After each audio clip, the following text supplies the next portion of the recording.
సిగ్గులేని ముఖ్యమంత్రి. ఈయనకే పని చేత కాదు, మన చేత కాదు,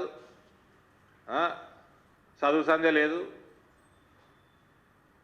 మళ్ళీ ఈయన హోమ్ పెట్టుకున్నాడు, మళ్ళీ మున్సిపల్ అడ్మినిస్ట్రేషన్ పెట్టుకున్నాడు.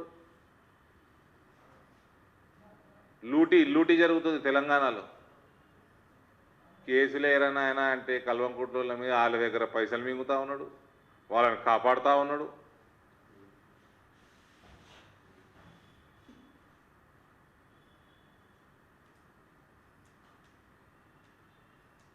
Sold out chief minister.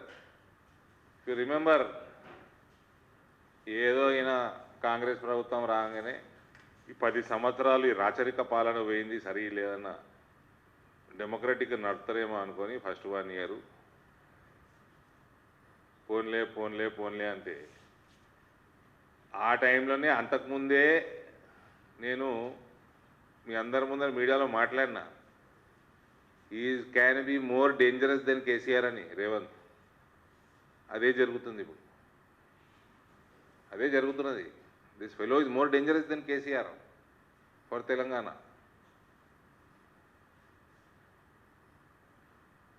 ఆత్మ అభిమానాన్ని అమ్మేసుకున్నాడు, సిగ్గు మానాన్ని అమ్మేసుకున్నాడు.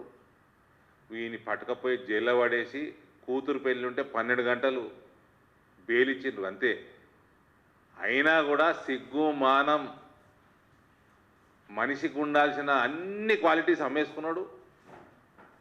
అమ్మేసుకొని ఇలా కల్వకుంట్ల దగ్గర దారుసలాం దుమ్మే నాకుతలేడు, కల్వకుంట్ల ఇండ్లల్లో దుమ్ము కూడా నాకుతున్నాడు. వాళ్ళని కాపాడుతున్నాడు, వాళ్ళ దగ్గర పైసలు మింగుతున్నాడు. దీనికంటే సిగ్గుమాలిన తనం ఉంటుందా అండి? వచ్చి రెడ్డి నీ కులాన్ని కూడా తిట్టిపోతున్నాడు, మళ్ళీ పోయి వాందే నాకుతా ఉన్నావు, వాన్ ఆఫీస్ దుమ్ము నాకుతా ఉన్నావు. వాడు కుల్లా చెప్తున్నాడు కదా. Unfortunate to have such a shameless chief minister.